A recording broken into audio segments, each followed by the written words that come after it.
Quand tu parles en langue, quelque chose se produit dans le monde invisible, quelque chose de puissant, de redouté par les forces des ténèbres. As-tu déjà remarqué que certaines personnes tremblent, pleurent ou même crient sous l'onction lorsqu'elles prient en langue? Qu'est-ce que ce son mystérieux qui semble ébranler à la fois le ciel et l'enfer? De l'extérieur, cela peut paraître étrange, des mots sans sens, des syllabes que personne ne comprend.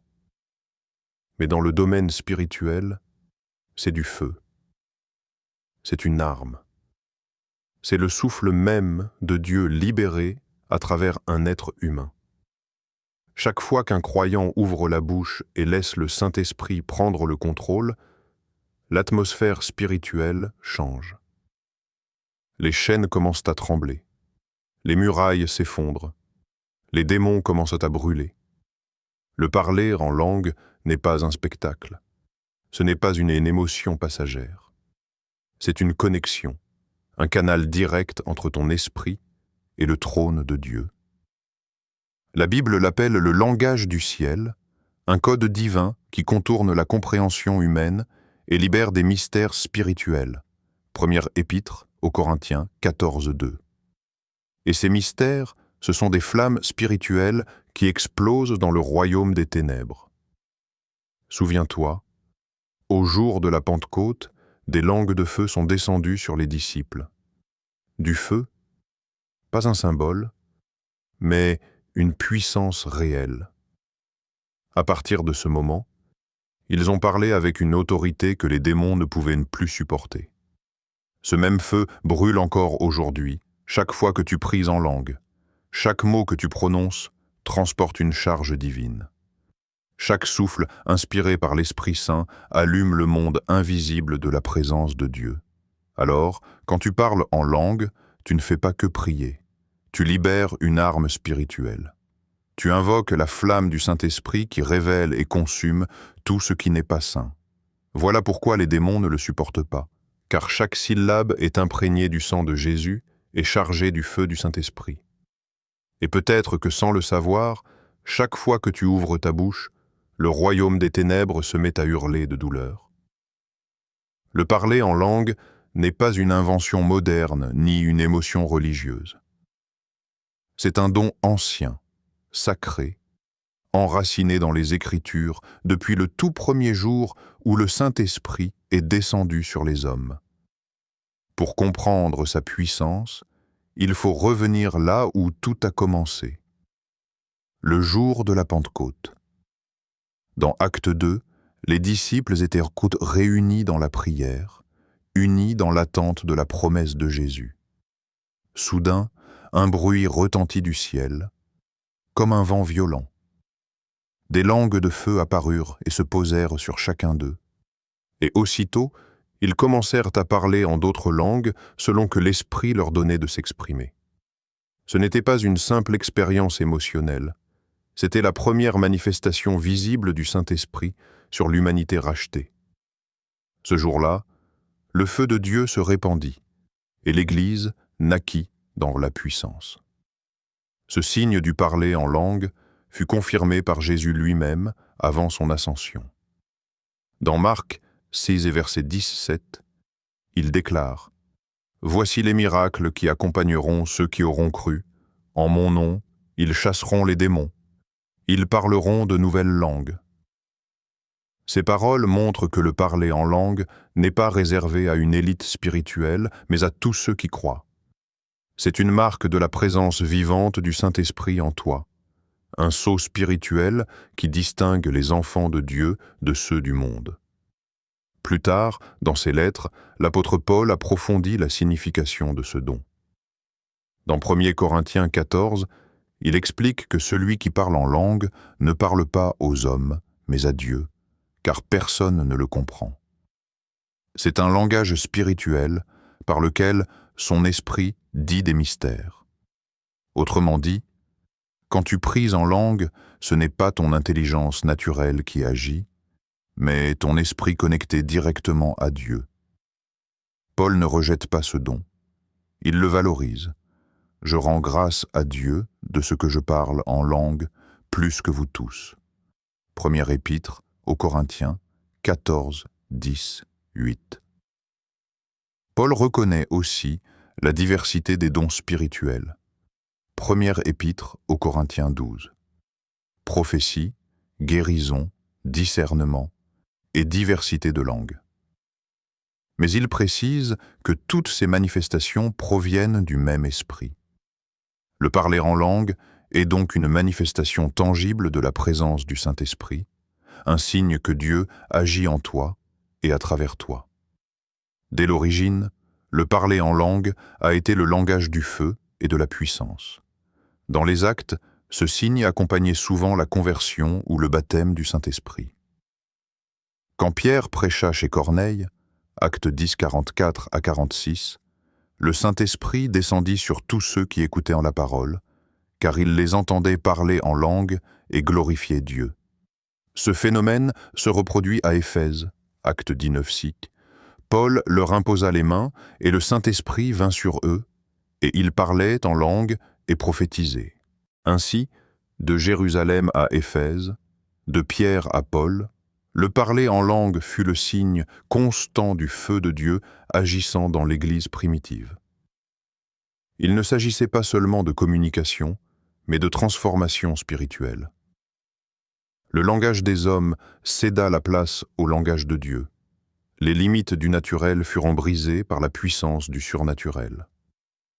Aujourd'hui encore, ce don reste vivant.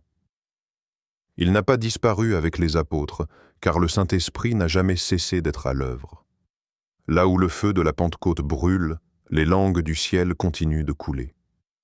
Ce n'est pas une relique du passé, c'est une promesse pour tous ceux qui croient et désirent expérimenter la communion directe avec Dieu.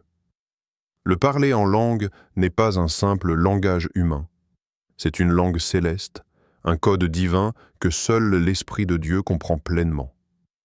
L'apôtre Paul l'appelle le langage des anges. Première épître aux Corinthiens 13, 1. Ce n'est pas un langage appris, enseigné ou transmis par les hommes. C'est une expression donnée par Dieu lui-même, où ton esprit entre en contact direct avec le sien, sans passer par le filtre de ton intelligence ou de tes émotions. Les langues humaines servent à communiquer des pensées, des idées, des sentiments. Elles passent par le mental, la logique, les structures grammaticales. Mais le langage spirituel dépasse ces limites.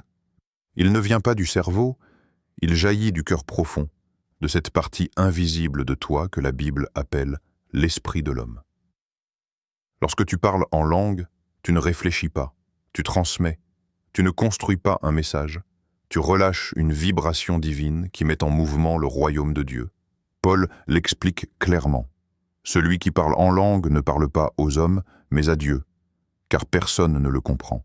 Et c'est en esprit qu'il dit des mystères. 1 Corinthiens 14, 2. Ces mystères ne sont pas des énigmes humaines. Ce sont des secrets du royaume, des décrets spirituels, des paroles de vie, de guérison, de feu. Quand ton esprit prie ainsi, il entre dans la fréquence du ciel. C'est comme si ton âme s'accordait à la voix du Créateur, et que ton être entier vibrait à la même note que lui. À ce moment, ta prière devient pure, libérée de tout doute, de toute peur, de toute interférence humaine. C'est une conversation directe entre ton esprit et l'Esprit de Dieu. Le parler en langue est aussi un langage de puissance et de révélation. Dans le monde invisible, chaque mot prononcé sous l'onction a un poids spirituel. Les anges comprennent ce langage, car il vient du même esprit qui les anime. Les démons, eux, ne le comprennent pas, mais ils le craignent. Ce flux spirituel transporte la présence de Dieu, et là où sa présence se manifeste, les ténèbres se dissipent. Il y a aussi une beauté mystérieuse dans ce langage. Il transcende toutes les frontières humaines. Peu importe ton origine, ta culture ou ta langue maternelle, quand tu pries en langue, tu entres dans une unité spirituelle parfaite. Tous les croyants connectés au Saint-Esprit parlent le même langage céleste. Ce n'est pas un son humain, c'est le souffle du ciel, résonnant à travers des voies terrestres. Ce langage céleste agit aussi comme un canal de transformation intérieure. Chaque fois que tu pries ainsi, ton esprit s'affermit, ton discernement s'aiguise et ton âme se purifie. Paul dit encore, « Celui qui parle en langue s'édifie lui-même. » 1 Corinthiens 14,4. Cela signifie que tu construis ton être spirituel de l'intérieur, comme si chaque syllabe était une pierre posée dans le temple de ton âme. Ce que tu dis ne passe peut-être pas par ton intelligence, mais cela édifie ton esprit, fortifie ta foi et alimente le feu intérieur. Le langage des anges est donc plus qu'un don. C'est une connexion divine, une respiration de Dieu en toi, une symphonie céleste que le monde matériel ne peut ni imiter, ni comprendre. Et quand tu laisses ce fleuve couler librement, ton âme s'élève au-dessus des limites humaines pour se fondre dans la volonté parfaite du Père. 1. Pourquoi les démons réagissent violemment? Lorsque tu parles en langue, tu entres dans une dimension où le naturel et le surnaturel se rencontrent. Ce n'est pas seulement une prière, c'est une collision entre deux royaumes, la lumière et les ténèbres. Dans le monde invisible, chaque parole inspirée par le Saint-Esprit libère une énergie spirituelle qui dérange, expose et brûle ce qui est impur. Voilà pourquoi les démons réagissent violemment.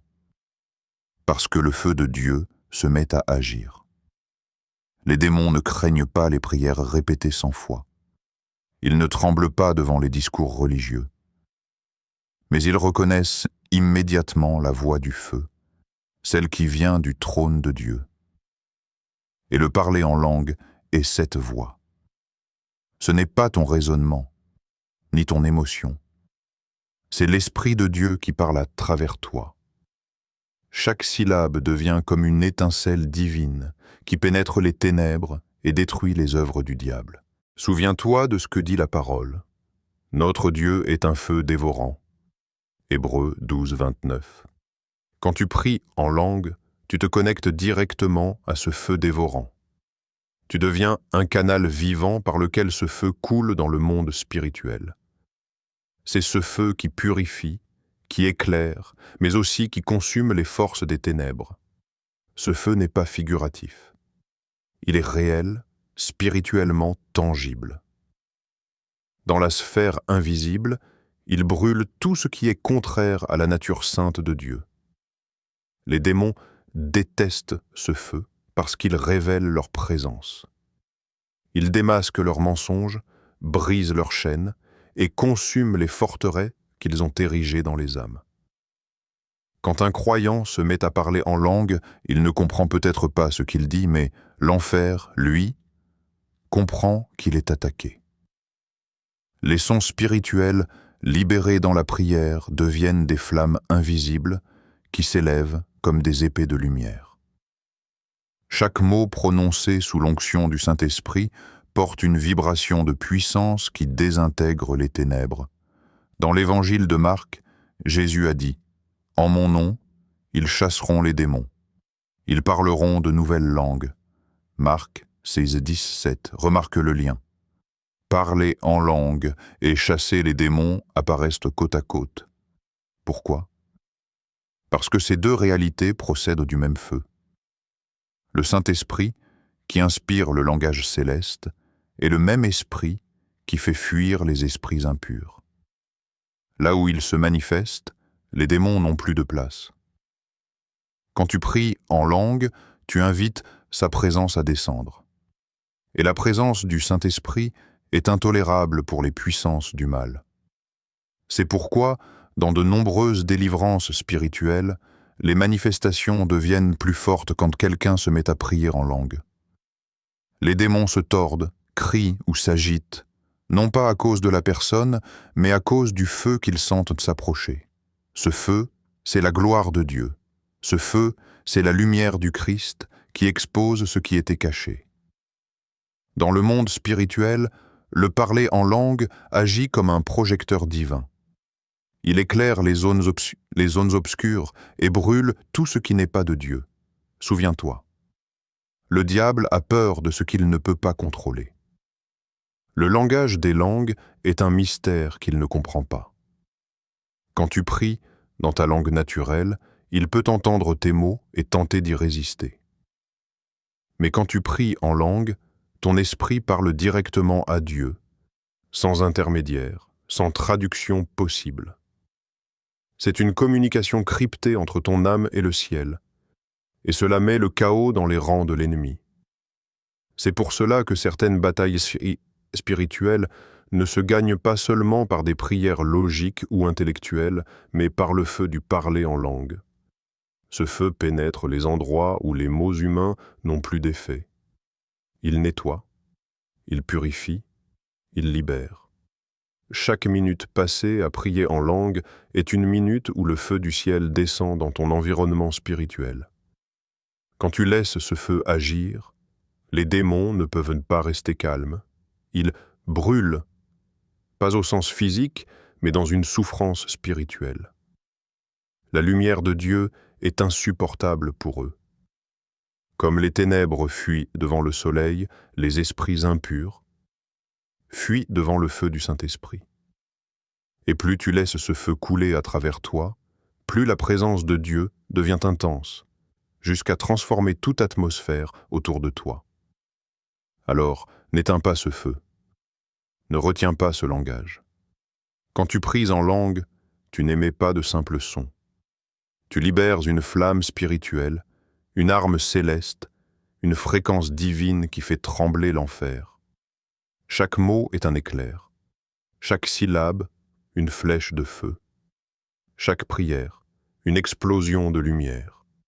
Et pendant que tu pries, les démons savent qu'ils sont en train de brûler, parce que la voix qui sort de ta bouche n'est plus la tienne. C'est celle de Dieu à travers toi. Depuis les origines, le feu symbolise la présence de Dieu. Dans toute la Bible, ce feu n'est jamais ordinaire. Il est vivant, pur et porteur de puissance. Quand Dieu se manifeste, il vient souvent dans les flammes, un feu qui éclaire, qui purifie, mais aussi qui juge. C'est ce feu-là, le feu du Saint-Esprit, qui descend sur ceux qui croient et qui brûle en eux pour transformer tout ce qu'il touche. Lorsque Moïse rencontra Dieu au buisson ardent, le buisson brûlait sans se consumer. Exode 3:2. Ce feu n'était pas destructeur, mais révélateur. Il marquait le début d'une mission divine. De même, quand Élie appela le feu du ciel sur le mont Carmel, ce feu consuma l'offrande, les pierres et même la poussière, signe que rien ne résiste à la flamme de Dieu. Et au jour de la Pentecôte, acte 2, ce même feu descendit à nouveau, non plus sur un autel de pierre, mais sur des cœurs humains. Des langues de feu se posèrent sur chaque disciple, et ils furent tous remplis du Saint-Esprit. Le feu était devenu intérieur. Le feu du Saint-Esprit n'est pas un simple symbole, c'est la puissance active de Dieu à l'œuvre. Il agit de 4 manières principales. Le feu purifie. Le feu du Saint-Esprit brûle les impuretés spirituelles. Il expose les péchés cachés, les pensées impures, les attitudes charnelles.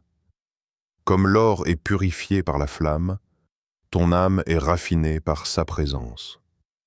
Ce feu ne vient pas pour te détruire, mais pour te sanctifier. Il consume ce qui t'éloigne de Dieu afin que tu brilles de sa gloire. Le feu éclaire. Dans un monde rempli de confusion spirituelle, le feu du Saint-Esprit agit comme une lumière divine. Il révèle la vérité, éclaire le chemin et dévoile les tromperies du diable. Là où ce feu brûle, les ténèbres ne peuvent pas rester. Jésus a dit « Vous êtes la lumière du monde » Matthieu 5,14. Et c'est ce feu intérieur qui fait briller cette lumière à travers toi. Le feu juge. Dans la Bible, le feu représente aussi le jugement de Dieu. Il sépare le vrai du faux, le saint du profane. Le Saint-Esprit ne tolère pas la compromission. Quand son feu agit, il tranche, il purifie, il libère. C'est un feu qui apporte la vérité et met fin aux illusions spirituelles. Le feu donne la puissance. Avant la Pentecôte, les disciples étaient faibles et craintifs. Mais après avoir reçu le feu du Saint-Esprit, ils devinrent intrépides, prêchant avec une autorité surnaturelle. Ce feu transforme les timides en guerriers, les blessés en guérisseurs, les silencieux en prophètes. Ce n'est pas un feu symbolique, c'est une énergie céleste qui te rend capable de faire ce que tu ne peux pas accomplir par ta force humaine. Ce feu du Saint-Esprit est aussi le feu qui consume les ténèbres. Quand il agit, les influences démoniaques perdent leur pouvoir. Ce feu brûle les liens invisibles, les malédictions, les peurs et les oppressions. Il repousse l'ennemi et protège ceux qui marchent dans la lumière. C'est ce feu que les démons craignent, car il est le reflet de la gloire de Dieu. Là où ce feu brille, les ténèbres n'ont plus de refuge. Mais attention, le feu du Saint-Esprit n'est pas un feu que l'on contrôle. Il se reçoit avec humilité. Il se nourrit par la prière, la repentance et l'obéissance. Si tu veux qu'il brûle en toi, tu dois lui laisser tout l'espace, même celui que ton orgueil ou ta peur veut garder. Car le feu de Dieu ne peut pas cohabiter avec ce qui est impur. Il vient pour tout transformer. Alors quand tu pries, demande à Dieu non seulement de te remplir, mais de t'embraser. Que son feu te consume jusqu'à ce qu'il ne reste plus rien de charnel, seulement sa présence. C'est ce feu-là qui fait trembler l'enfer et illumine le monde. Un feu qui guérit, qui délivre, qui relève, et qui fait de toi un porteur de lumière. Le feu du Saint-Esprit n'est pas une émotion, c'est Dieu vivant à l'intérieur de toi. 2. Témoignage et expérience parler du feu du Saint-Esprit est une chose, le vivre en est une autre. Depuis des siècles, d'innombrables croyants ont expérimenté la puissance surnaturelle du parler en langue, non pas comme un rituel, mais comme une rencontre réelle avec Dieu. À travers ces expériences, un même constat revient toujours. Lorsque le Saint-Esprit agit, les chaînes tombent, les cœurs guérissent, et les ténèbres fuient. Témoignage 1. La prière qui a brisé la peur. Une jeune femme, tourmentée par des cauchemars et des angoisses nocturnes, témoigna avoir reçu le don des langues pendant une veillée de prière.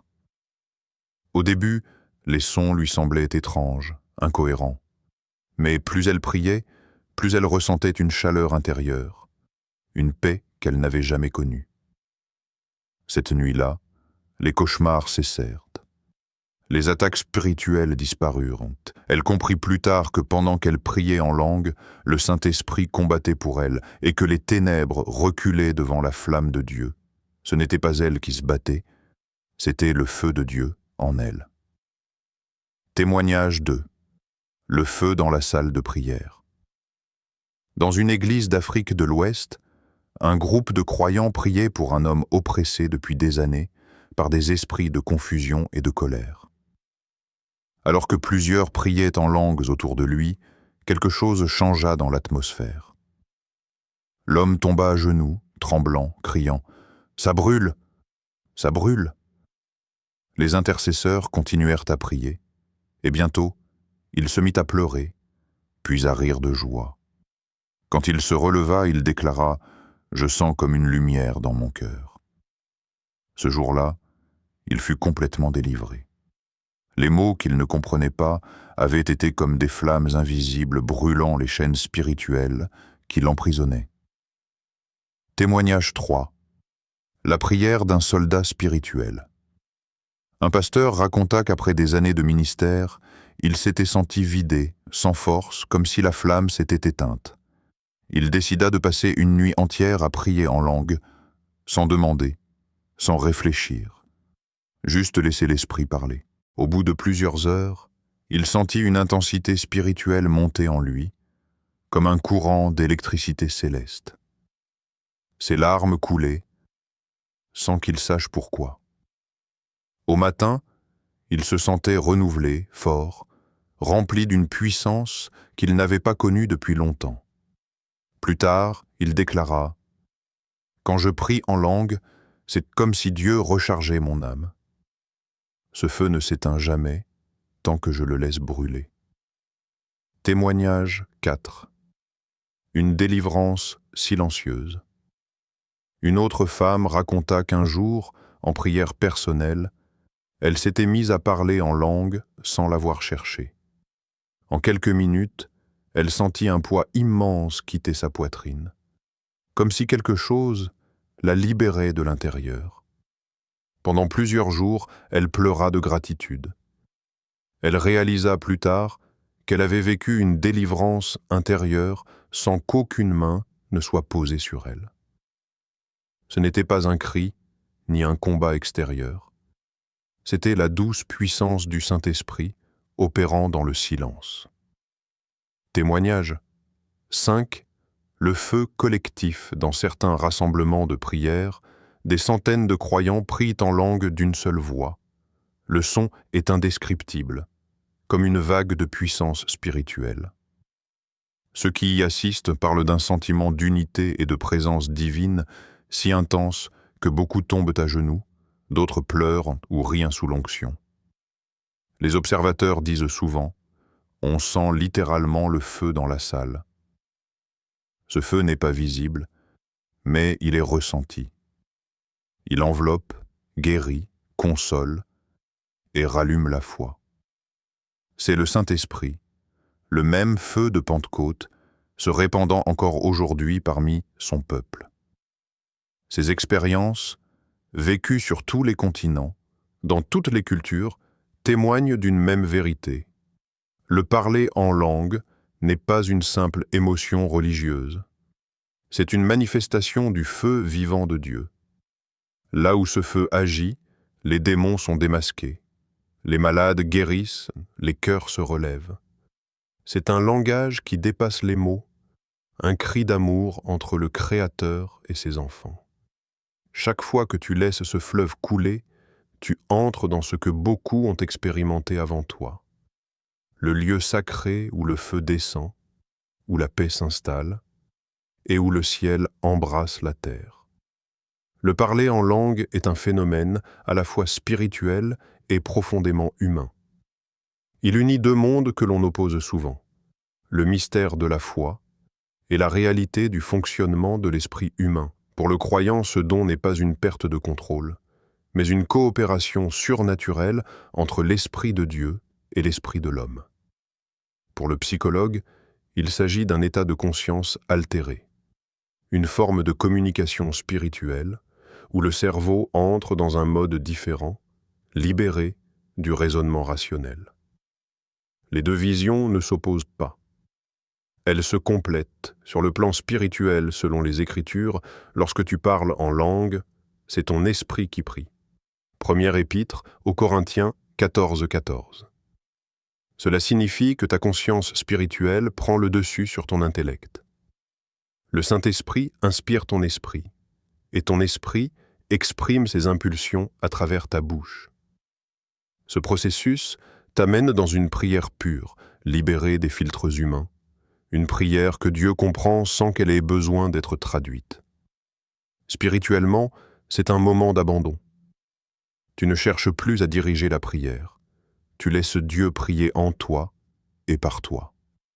C'est pourquoi beaucoup ressentent une paix profonde, une chaleur intérieure ou une clarté nouvelle après un temps de prière en langue. Leur esprit s'aligne sur le Saint-Esprit, et cette harmonie produit un sentiment de légèreté et de puissance à la fois. C'est comme si ton être entier entrait dans la fréquence du ciel. Sur le plan psychologique, des chercheurs ont étudié le phénomène du glossolalia, le terme scientifique pour parler en langue. Une étude menée par le docteur Andrew Newberg, neurologue américain spécialisé dans la neurothéologie, a révélé que lorsque des personnes parlent en langue, les zones du cerveau liées au au langage conscient, le cortex préfrontal, diminuent leur activité, tandis que les zones liées à la perception spirituelle et émotionnelle, le thalamus, les zones limbiques, s'activent fortement. Autrement dit, la personne ne fabrique pas les mots, elle se laisse inspirer. Le cerveau entre dans un état similaire à la méditation profonde, mais avec un élément unique, une forte expérience de connexion avec une présence divine. Sur le plan émotionnel, cet état de prière favorise la libération de tensions internes, d'angoisses et de traumatismes refoulés. Les croyants qui prient régulièrement en langue rapportent souvent un apaisement, une meilleure concentration et même une guérison intérieure progressive. Cela s'explique aussi par le fait que le parler en langue court-circuite les pensées négatives. Au lieu de ruminer, tu confiais tout à l'esprit, sans mots, sans barrière. Sur le plan de la foi et de la conscience, la foi joue un rôle essentiel. Le parler en langue ne s'active pas par la logique, mais par la confiance. C'est un acte de lâcher prise, une reconnaissance humble que Dieu sait mieux que nous comment prier. Cette foi ouvre la porte à une conscience plus large, celle de la présence constante de Dieu. Avec le temps, le croyant qui prie en langue développe une sensibilité spirituelle plus fine. Il ressent les atmosphères, comprend les mouvements de l'esprit et apprend à discerner sans avoir besoin de tout analyser. C'est une école de dépendance divine, l'union du spirituel et du psychologique. Au fond, le parler en langue agit à deux niveaux simultanément. Spirituellement, il connecte ton esprit à Dieu.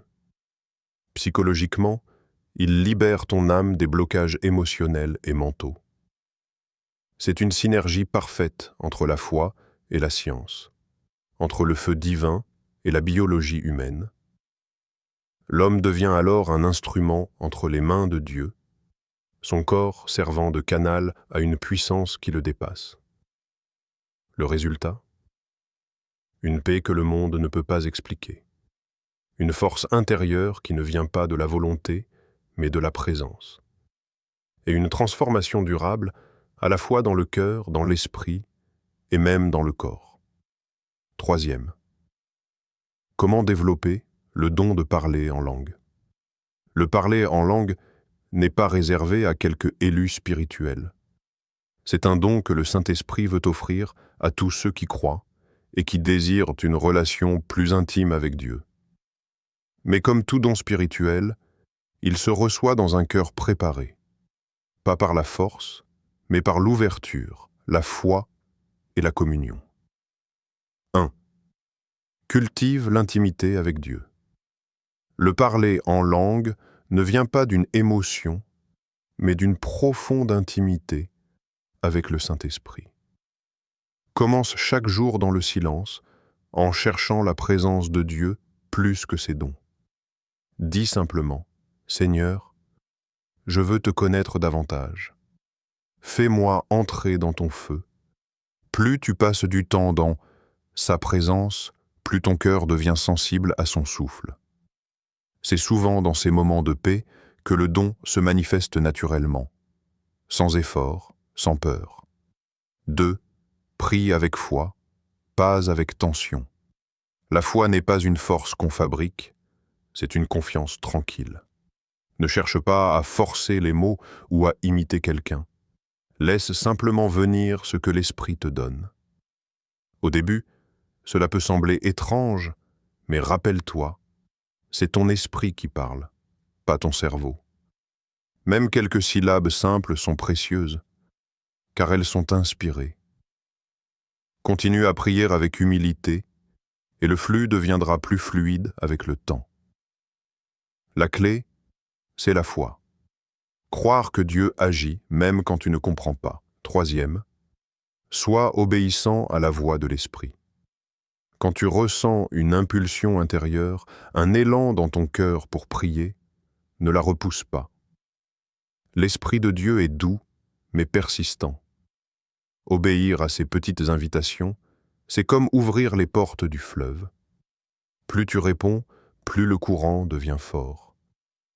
La désobéissance, au contraire, éteint le feu, mais l'obéissance alimente la flamme. 4e, reste humble et dépendant. Le parler en langue n'est pas un signe de supériorité spirituelle, c'est un signe de dépendance. Dieu se révèle à ceux qui s'abaissent. Plus tu restes dans un cœur d'enfant, plus le Saint-Esprit agit librement. Ne cherche pas à impressionner, mais à communier. Ce n'est pas toi qui fais brûler le feu, c'est le feu qui t'enveloppe. 5e, entoure-toi d'un environnement spirituel sain, participe à des temps de prière avec d'autres croyants remplis du Saint-Esprit. L'atmosphère de foi et d'adoration favorise la manifestation des dons. Entendre d'autres prier en langue peut aussi t'aider à te libérer de la peur du jugement. Rappelle-toi. Dans la présence de Dieu, il n'y a ni honte ni comparaison, seulement la liberté de l'esprit. Le parler en langue est une invitation, pas une obligation. C'est un cadeau que Dieu tend à ceux qui veulent marcher plus près de lui. Et si tu ouvres ton cœur, si tu t'abandonnes à sa volonté, tu verras que ce don ne changera pas seulement ta manière de prier. Il transformera ton être tout entier. Car quand l'Esprit prie en toi, le ciel se met à parler à travers tes lèvres, et là, tout devient possible. Là où le Saint-Esprit agit, l'ennemi cherche toujours à imiter, à détourner ou à semer la confusion. C'est pourquoi le discernement spirituel est indispensable. Le parler en langue est un don glorieux, mais il peut être contrefait, manipulé ou mal compris. Ce n'est pas parce qu'un son est étrange qu'il vient de Dieu, ni parce qu'il est impressionnant qu'il est authentique. Le véritable parler en langue ne glorifie jamais l'homme, mais toujours le Christ. 1. Se méfier des contrefaçons spirituelles. Certaines pratiques mystiques, ésotériques ou occultes imitent extérieurement le parler en langue. Elles peuvent produire des sons, des transes ou des émotions fortes, mais elles ne viennent pas du Saint-Esprit. La différence est dans la source et le fruit. Le Saint-Esprit apporte paix, humilité, amour et clarté. Les contrefaçons laissent confusion, peur ou exaltation charnelle. Tout don véritable conduit le croyant vers la sainteté, pas vers le spectacle. C'est pourquoi la parole dit « Éprouvez les esprits pour savoir s'ils sont de Dieu ». 1 Jean 4, 1. 2. Le discernement du cœur. Le discernement n'est pas seulement intellectuel, c'est une sensibilité spirituelle que le Saint-Esprit développe en nous. Avant d'accepter une manifestation spirituelle, demande à Dieu, « Seigneur, est-ce toi? Donne-moi ton témoignage intérieur. » Quand c'est l'Esprit de Dieu, tu ressentiras une paix douce, une certitude tranquille. Quand ce n'est pas lui, quelque chose en toi résistera. Écoute cette alarme intérieure. C'est ton esprit qui te prévient. 3e. La maturité spirituelle. Dieu ne veut pas que ses enfants soient naïfs, mais sages. Un croyant mature ne cherche pas les sensations, mais la vérité. Il ne juge pas selon l'apparence, mais selon l'esprit. Le parler en langue n'est pas une preuve de supériorité spirituelle. C'est un outil d'édification personnelle, pas une marque de prestige. Utilisé avec humilité, il devient une arme de feu. Mais utilisé sans amour ou sans discernement, il peut semer la confusion. 4e. Garder les yeux sur Jésus. Le Saint-Esprit ne met jamais la lumière sur lui-même ni sur les dons, mais sur Jésus-Christ. Si une expérience spirituelle éloigne du Christ, la détourne de la parole, ou nourrit l'orgueil, alors elle n'est pas authentique. Mais quand elle rapproche du Seigneur, qu'elle inspire la repentance, la paix et la compassion, alors c'est le signe que le feu est pur et vrai. Le discernement est donc la clé. Dans un monde où tout s'imite, rester ancré dans la parole et guidé par l'esprit est la seule garantie d'authenticité. Le parler en langue n'est pas un jeu spirituel, c'est une flamme sacrée. Et ce feu, Dieu le confie à ceux qui cherchent sa face plus que ses manifestations. Le feu de Dieu n'est pas un symbole, c'est une réalité vivante. Quand tu parles en langue, le ciel se connecte à ton âme et les ténèbres reculent. N'écoute pas la peur. Ouvre ton cœur, cherche sa présence et demande « Saint-Esprit, viens en moi ». Alors tu verras, le feu descendra, les chaînes tomberont et ta vie deviendra le lieu où Dieu manifeste sa puissance. Le moment, c'est maintenant.